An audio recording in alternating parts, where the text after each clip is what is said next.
Aujourd'hui à Shenzhen, nos apprentis Guillaume Tell sont en action. Ça s'agit sérieusement du côté du grand stade d'athlétisme et on ira faire un tour du côté de notre équipe de France de tir. C'est l'épisode 7 du Journal des Bleus.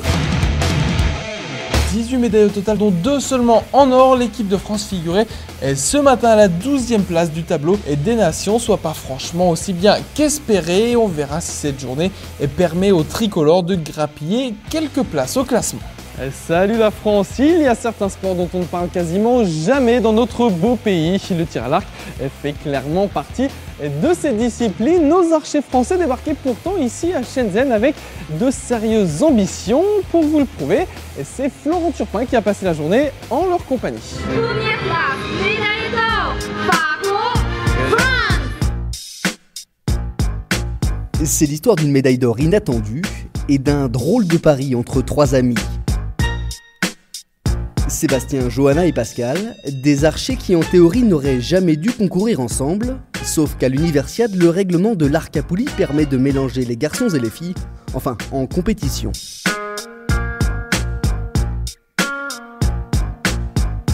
Il y a eu 2 équipes, la Belgique et nous, qui étaient mixtes. La Belgique s'est fait battre au premier tour et puis nous on a passé tous les tours au fur et à mesure et on a été au bout. Un sans faute jusqu'à la finale face aux Mexicains.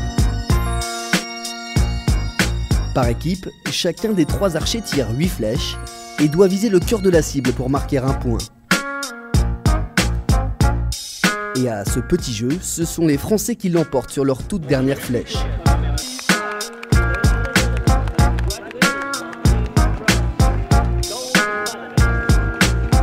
Ça fait toujours plaisir de réussir à gagner une belle victoire avec 3 personnes qui font une équipe inédite. C'est parfait, on l'a jamais fait à 3 mecs, je le fais avec 2 filles, c'est super. Comme on dit, seule la victoire est belle, donc quand l'heure arrive, on prend. Vive la France!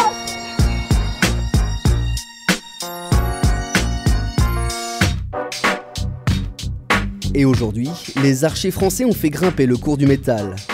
Car c'est ensuite au tour de l'équipe d'arc classique de disputer la médaille de bronze contre les Chinois. Face à la Tour Eiffel, les Bleus livrent un match monumental et s'imposent eux aussi sur la dernière flèche. Ils décrochent une belle médaille de bronze. Ouais, ça a de la gueule, une médaille d'or, une médaille de bronze, et puis Seb en indiv en plus qui fait une médaille de bronze, donc c'est vraiment super. On n'avait pas fait une médaille sur la dernière Universiade et là on en fait 3 d'un coup, c'est vraiment top.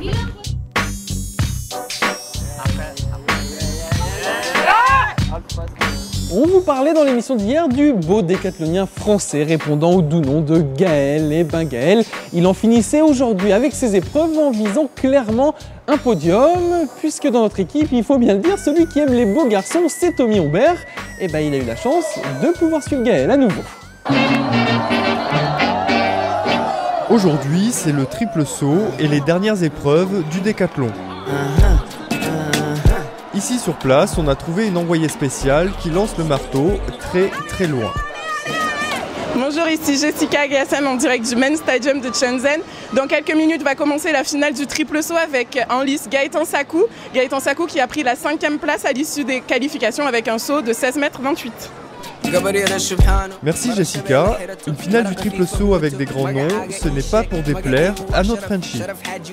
Je veux profiter, il y a champion du monde, champion olympique, Nelson Evora, plus un Ukrainien 4e des championnats d'Europe. Donc avec le niveau actuel, je n'aurais pas pu les confronter dans un grand niveau, dans un grand championnat. Donc là, je vais en profiter pour pouvoir sauter contre eux et me faire plaisir le plus possible. Gaëtan réalise une bonne finale. Avec un saut à 16,34 m, il termine 7e. Sans surprise, c'est le champion du monde et olympique, Nelson Evora, qui remporte la médaille d'or avec un saut à 17,31 m. On retrouve Jessica pour la suite du programme. Après 6 épreuves dans ce décathlon, Gaël Quérin est premier. Voyons ce qui va se passer au javelot, puis au 1500, son épreuve fétiche. Très bien jusque-là, Gaël a des difficultés au disque et au javelot. Trop tendu, il sent la médaille lui échapper.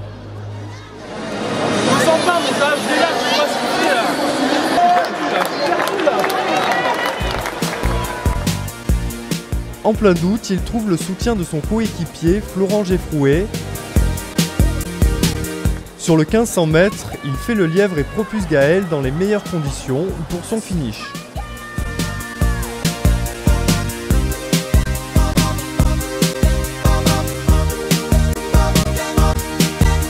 Avec 30 secondes d'avance sur ses prétendants, il rattrape son retard au classement général et obtient même la médaille d'argent.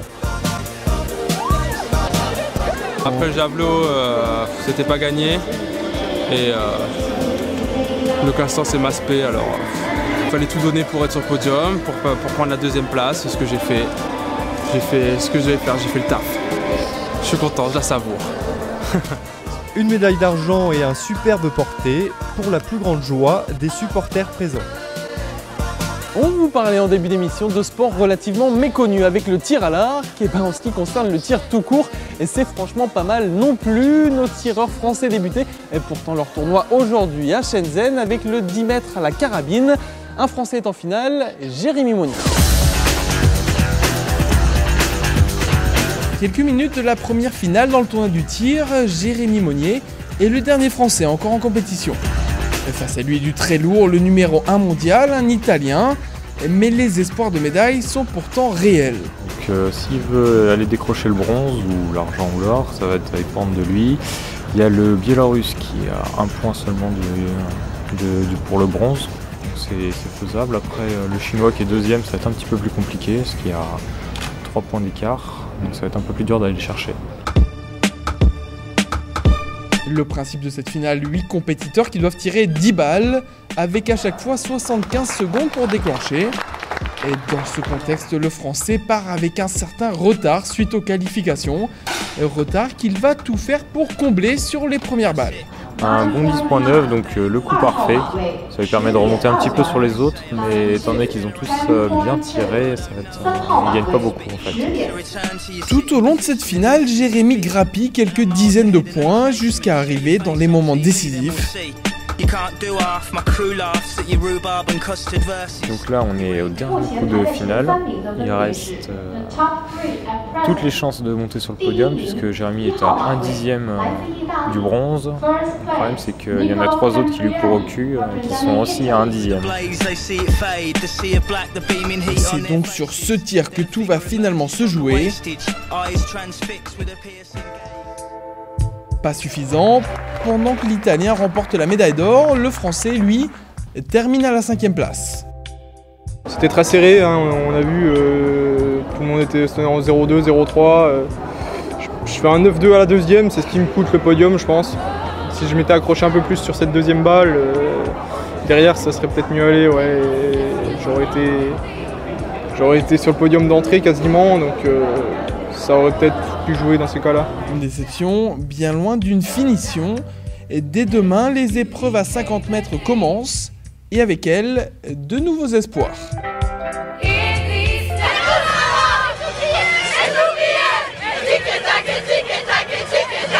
Enfin, on n'oublie pas nos footballeuses françaises dont la joie fait plaisir à voir. Nos footeuses qui ont battu la Corée du Sud 2-1 en quart de finale du tournoi de cette universiade et qui vont donc disputer une demi-finale face au Japon. Une demi-finale que l'on suivra évidemment dans l'émission de demain.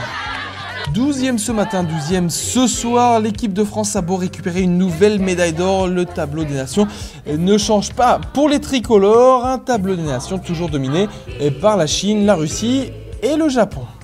Voilà, c'est tout pour cet épisode 7 du Journal des Bleus. Je vous donne rendez-vous maintenant demain pour un nouveau... Mais oui, il est passé, putain, celui-là. Florent, tu reviens ici tout de suite. À la claire fontaine, m'en allant promener, j'ai trouvé l'eau si belle que je m'y suis baignée. Il y a longtemps que je t'aime, jamais je ne t'oublierai.